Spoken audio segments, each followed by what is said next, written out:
More now on the sudden death of Republican Senator Lindsey Graham. While many are mourning his loss, there's another inescapable question being asked. What does this mean politically? And today, Congress returned to work, and Graham's death, combined with health issues for another Republican Senator, Mitch McConnell, it's created a lot of uncertainty about what will get done before the November midterm. So joining us now to sort through all of this is Alex Gangitano, who covers Capitol Hill for Politico. Alex, thank you for being with us again here this afternoon. Thanks for having me. And, first we were just chatting during our mic check. This was so sudden. This was a very unexpected update for so many people this weekend. Let's go ahead and talk big picture about what votes are more in focus now in light of Senator Graham's passing, from budgets to position approvals. Yeah, it is such a wild thing that the news, when it came out yesterday morning and here in Washington, really shook things up.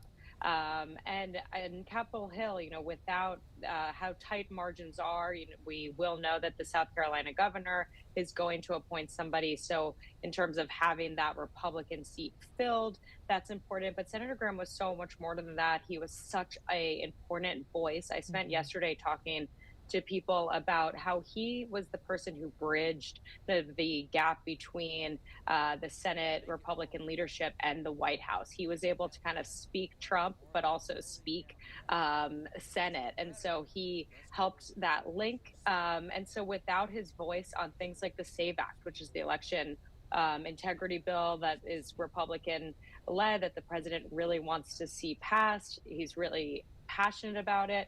We know Senator Graham and him discussed it often, even right before his death. And Graham would explain to him that this is not something that he thinks you can eliminate the filibuster for, but that he would, try to push it within the Senate. And then there's also foreign policy. Senator Graham was a pretty staunch defense hawk. He was someone who was pushing this Russia sanctions bill. The future of that bill is kind of it's unknown now. This is something that he had the president's ear on. So can the rest of the senators on that bill push it forward, since it was something Graham was so passionate about? Yeah, I'm glad you point that out. I mean, I read in the piece from yourself and your co-authors, you called Graham Trump's Senate whisperer, the ability that he had to go back and forth, like you were saying, as his White House liaison.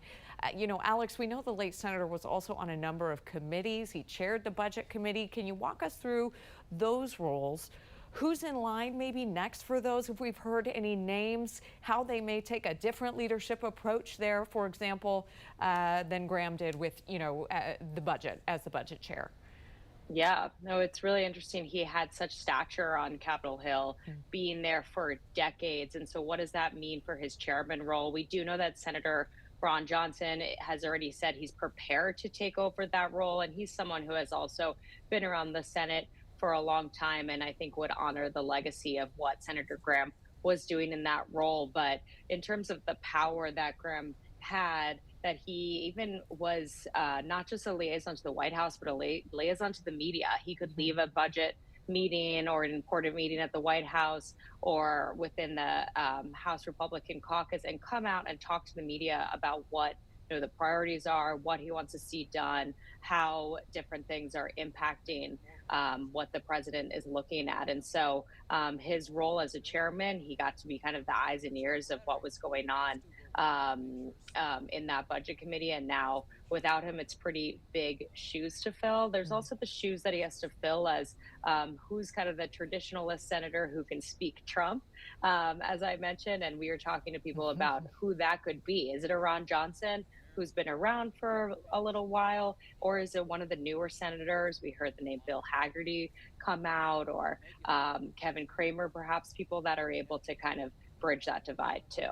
I saw you wrote today, even, as you think through some of those names, it might just be too soon to say who is really going to step into those big shoes to fill. Looking forward, Alex, what movements do you believe we might see from GOP leaders here in response and ahead of the midterms?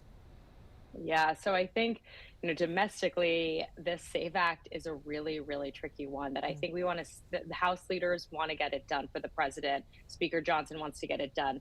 Senate leadership simply is saying we don't have the votes. And so will Trump be louder about it, put more pressure on Senator Thune, especially without Senator Graham kind of explaining to Trump what the issue is there?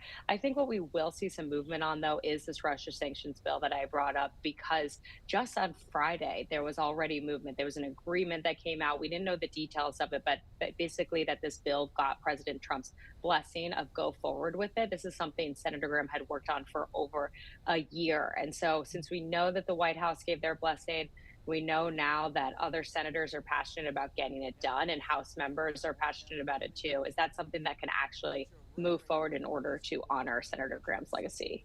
Alex Gangitano with Politico, thank you so much for taking the time to be with us and kind of talk about what happens next after a very sudden passing this weekend. Alex, thanks again. Thank you. All right.